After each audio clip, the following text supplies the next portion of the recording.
Pasa. So what's the Havamina be Pasa? What's that? Because of the Mishnah in the first parak, the first Mishnah? Yeah. I mean, So the Gemara is going to ask a contradiction and come out with a little bit more of a chiddush, but technically we should know this halacha a little bit. It's a good question from the first parak. It's a very good question. The Gemara is going to ask as a stira and come out with something a little bit more. But it is teaching us right now, we just started this Mishnah, like we don't know, pretend we don't know the first parak, it is teaching us that the schach has to be at least more shade than sun. That's a good question though. Ushmul tani tarti. Shmuel taught has two cases. Mine in meduvlalas. What does meduvlalas mean? Mivul belas. It means mixed up. The tarti ketani. It's telling you two cases. Sukkah mivul belas. A sukkah that's mixed up, that the boards are one up, one down. Ksher, it's kosher. And the second case is vishetzilasa meruve chamasav is more shade than sunlight. Kshera, the sukkah is kosher. So that is Machlikas Rav and Shmuel, how to learn our Mishnah, but they don't necessarily argue with each other. They both agree you need more tziel than chama, that's number one. Shmuel has his own unique case in the Mishnah of sukkah mivubelas. Amar Abaya, says Abaya, loy shanu. Shmuel did not teach what he said. Shmuel did not say this halacha of the sukkah mivubelas that it works, ella, only in a case, she'ein ben zeh lazeh shleisha tvachim, that you do not have the one up, one down, there isn't more than 3 tvachim in between them. Only in such a case does it work, and the reason is because of a concept called lavud, which means we look at it as if it's attached, it's closed up, there's nothing missing, and therefore we take all the slats and we bring them as if they're right down, and they all line up with each other, you have a perfect roof. You technically have more sun than shade, but in halacha, in din, you have a proper roof. Okay? That is this cool thing of love. It's the same thing people say, why do those bingo straps work? Lamai say, you don't have a mechitza. You do. You do. Through the halacha l'meishim Sinai, of having give a certain amount of tvachim, having another piece of strip of something, that gives it the status of a wall. Even though you go over to a non-Jew and say, is this a wall? Like, they'll laugh in your face. It's not a wall. But for us, it is a wall. Do you eat underneath that airspace? Yeah, the whole sukkah is kosher. Even if right above you is clear sky? Yeah, because there's no place that's actually clear up. If you look up, there's schach everywhere you look, there's a piece. But because of the way it's alternating, so therefore sunlight will stream right through. If you have regular schach on your sukkah, there's still less than 3 tvachim between one slat of, let's say, one mat from the other. Is there loved by that too? Yeah. So you could eat underneath a clear sky? Yeah. As long as overall there's more shade than sunlight. You don't have to be under the part that has more shade. As long as there's no gap of 2 tvachim or more. Clear sky. Fine. You could eat that? If it's a pocket of sunlight, that's fine. As long as it's not 3 tvachim. It's not that big, right? 1, 2, 3, right? 3, it's not so much space. What does love help you if there's not enough shade? Because at the end of the day, according to this Gemara, it's interesting. It's the fact that we need more shade than sun is not just for a practical reason, that we have to actually have more shade. It's just a way of saying I have a roof. A proper roof is a roof that gives more shade than sun. So if in halacha you happen to have the din of a roof, you have a roof. So let's say you have a bunch of thin twigs, and in between each one is 2 tvachim, not 3. So you have love, but there's still. That's fine. It's a great sukkah as long as there's more shade than sun. No, there's not. It usually is going to work together unless you have this funny case. It will never. In between is 2 tvachim, you have more sun than shade. You still need the more shade than sun if it's only if you have a roof without that you don't need the practical more shade than sun. But 99% of the time they're going to coexist. If you have more shade than sun, that means you have a proper roof. It's only this funny case where you're going to have such a thing. Okay? So only if there's no 3 tvachim between them. If there is between the upper ones and the lower ones 3 tvachim, psula the sukkah is pasal. This is what we're up to right now. Omar Rava, says Rava. Most Rishonim say that Rava is arguing on the Baya. And that's how we're going to learn today. That what Baya just said, that this only works, Shmuel said this idea works if it's within 3 tvachim because of Lavad. If it's not, the sukkah is pasal. Rava is going to argue on. Now there's a rule in Shas. Again, every rule in Shas always has exceptions. But as a general rule in Shas, when the Gemara's next statement is Amar Rava, it means a new statement of Rava. He's not going back on what he just on Abaya. Amar Rava, Rava says, new thing. A lot of Rishonim changed the gears over here. And if you look at the Geis Tziyunim, they change it to Rava Amar. And that's how we're going to learn today, that Rava is arguing on Abaya. Rashi doesn't really discuss it, but the Rishonim do learn like that. That Rava is arguing. And Rava says like this, Afilu yesh bein zeh lezeh gimel tvachim. Nami. Even if there is between the lower slats and the upper slats 3 tvachim, Nami, it's also good. Doesn't have to be within 3 tvachim. Lo yamaron ella. Lo yamaron. It was not said that the sukkah is not going to be good when it's higher than 3 tvachim. Ella, rather, in the case, she'em begagoy tefach, that its roof doesn't have a tefach of wood, that the upper slats, are, which are called a gag, are not a tefach. That is a problem. Aval yesh begagoy tefach, but if the upper slats, the roof, have a tefach, kshera, it's kosher. Da'amrinim, because we say another famous halacha l'meishim in Sinai called chavait rami. Chavait rami. Ever heard this word before? Chavait rami. Chavait means lower, throw down. Rami means and put it. Lower it and put it. Okay, lower it and put it. That's what chavait rami means. What did we just say? What did Rava just say? So you got to look at the pictures in the back to understand Rava. Rava's gonna. The picture is. It's on page Lamed. It's picture Chav Beis. Picture Chav Beis 22. Rava, this case, you look at the picture, he has 3 tvachim between the upper slats and the lower slats. There is 3 tvachim. So he argues on Abaya. He says that's not a problem. But the only time it's going to work is if the upper slats are a tefach. You see they measure the width of the upper slats and they're a tefach. The upper slats that are opposite the gaps are 1 tefach. And according to Rava, it's halacha l'Moshe Messiah, this doesn't make any sense. Hashem told this to Moshe Rabbeinu, that because they're right on top and they're a tefach, and they're chashiv, a tefach is a nice amount, it's considered like an oil, it's a tent, you pretend and you could drop the slats into those gaps. Even if it's more than 3 tvachim. Even if it's more than 3 tvachim. Means chavait, lower the slats, and rami, and put it there. Chavait, rami. How wide could it be on bottom? Oh, very good question. This is not clear. Big machlokes, whether the openings have to be also exactly a tefach, or they could be smaller. At the end of the day, we're going to learn to make it simple, because there's a big machlokes. We're assuming that they just totally line up, that you actually have a full tefach there, and the slats on top are a full tefach. How high But would you go? you could go as high as you want, as long as it's a tefach width. It doesn't hold up lava. If that you love So it, it doesn't hold phase. If it's less than 3 tvachim. less than tvachim, you have love it anyways. If you have less than 3 tvachim, then you have a baya, Rava agrees to a baya.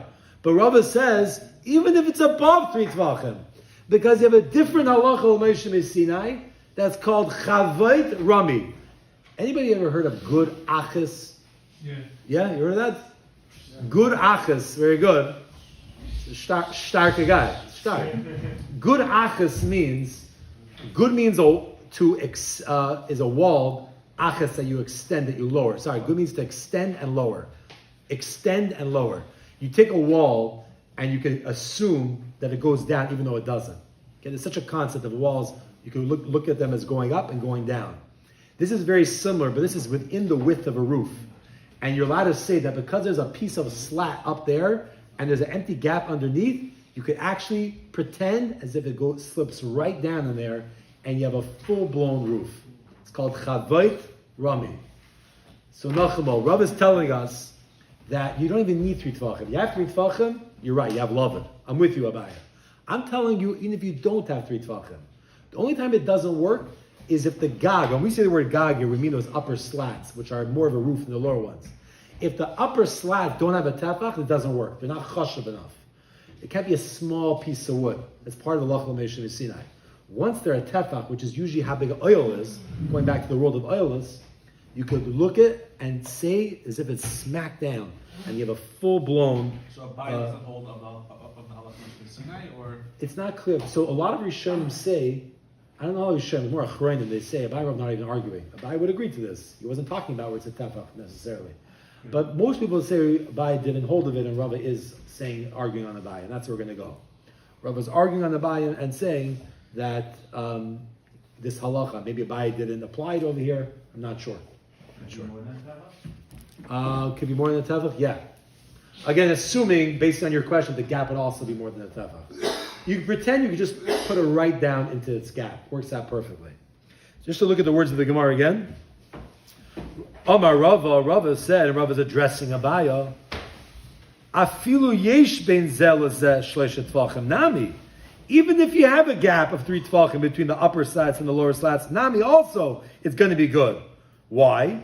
Lo yamoran, they did not say it's going to be a problem, ella, only in a case, she'ein begage tefach, that its roof, the upper slats, are not a tefach wide. Aval yesh begage tefach, but once the roof, those upper slats, each one's a tefach, ksheira, the sukkah is kosher. Damrinan, because we say a famous rule, chavait means lower, throw, rami, put. Lower and put. Okay? The word chavait, like chibut aravas, it's called you hit aravas. Chavait means to throw it down. Rami, when you ask a sphira, uriminu, it's really putting one thing against the other. It doesn't mean contradiction. Uriminu doesn't, the sherish means, in Aramaic, to put something against something else, and then we see the contradiction. It doesn't mean a contradiction, technically, in its dictum, in its whatever, in English of it. So chavait rami means put it down. Bi chiddush arava, a new halacha l'meshim, a new application of halacha l'meshim Sinai, which we may not know of from the other one, good achis, good asik. It's a new type. Amar Rava, says Rava, minna aminala. From where did I get it from? Minna, from where aminala do I say it? Where do I say this from? Dichi isbe tefach. If the slats have a tefach, amrina we say chavait rami. You could throw it down and put it there. You could view it like that. Obviously, you're not touching anything.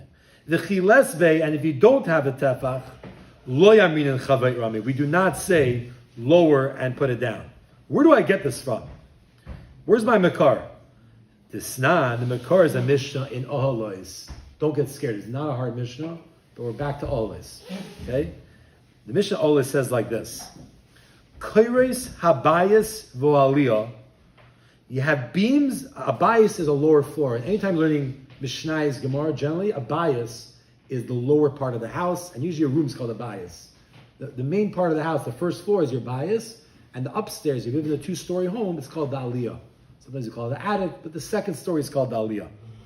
You have beams of the bias. The bias means the roof of your first floor, and the kairos of your aliyah means the roof of your roof. Nachabal. Kairos habayis v'aliyah, the beams of your roof of your lower floor, and the beams of the roof of your attic, which is your actual roof. She'ein aleha maziva, which do not have plaster. Maziva is plaster. The way it worked was, I'm not a builder, I'm sure the guys here are in construction know these things. They used to put down a bunch of long beams going across as a roof, and then they would put planks of wood along the width like this, and plaster it with some sort of like, whatever you make drywall with, or like sheetrock, this type of stuff, to give it a smooth finish, cover in the holes, and give you a smooth place, a smooth roof, or a smooth place to stand on. That's how they made roofs back then. Okay? You had long beams, put down planks, and you covered it, you smeared it with this plaster. So over here, it was just unfinished roof, both roofs, without any plaster. Vehei mechuvanos, and the two roofs, their planks aligned exactly. Okay, let's look at the picture in the back now that we just explained that a little bit. It's on page Lamed, and it's picture number Chav Gimel. Picture on page Lamed, picture Chav Gimel. So you have this house over here. It's unfinished. The two roofs. You have the roof of the lower floor and the roof of the higher floor. Just the planks are in. There's no plaster. There's no beams going widthwise. And then the planks align exactly with each other. We'll learn the Mishnah in this picture because it has the very important, the words right here. Tuma tachas achas mehen. If you have tuma, and if you look in the page over here, it shows the tuma under the lower plank. The halacha is only a kli, a vessel under that lower plank is going to be tamei. Nowhere else in the house is it going to be tamei. Nowhere else in this house, because that plank is an oil, is a tent, just for the place where that tumah is. But once you go past the plank, it's airspace. So the way it works is, whatever's under that plank is going to be tamei if there's a mace there as well. There's a piece of mace. And you see in the picture, they have a piece of tumah. It's actually a geschmack picture. You see that tamei, the piece of tumah is yellow. They don't show what it is. They don't want to show a dead piece of flesh. They just have a sign saying tumah, and the kli is tamei. The kli on the bottom is tamei. Why? Because the plank is a tefach, and therefore it's an oil, and everything under that plank is going to be tamei. But above it, look at that kli. The kli on top of it is tar, because it's a tent, and therefore it blocks the tumah. So just jumping back into the Mishnah again, Olos, and we'll stop in 1 minute just to read the words over here. Kairis habayis v'aliyah, the beams of the lower floor's roof and the beams of the attic's roof, she'ein aleim aziva, don't have plaster. Now, not only is it not a plaster, it doesn't even have planks of wood running widthwise. It's totally unfinished. But the Mishnah just mentions that it doesn't have plaster, and by itself you realize that's unfinished. It doesn't even have the other planks as well. Vehem mechuvanas, and they totally align the two beams, one on top of the other. So the halacha is, if you have tumah, a piece of mace, a piece of a dead body, tachas achas mehen, under one of the lower beams, tachteha tameh, what's underneath that beam is tameh. Beina tachteinu lo yaina, but whatever is between the lower beam and the higher beam, b'nehen tameh. Everything between there is going to be tameh. Sorry, if the piece of flesh is between the tachtein and the yaina, then b'nehen tameh. Whatever is between them is going to be tameh. Al gabi al yaina, if it's on top of the highest beam, the piece of flesh, kenegda ad l'rikia tameh, opposite, kenegda opposite, ad l'rikia, going up to the shemayim, is going to be tameh. We'll stop here in the middle of the Mishnah, and we'll explain everything again. With that, shayach. Good achis.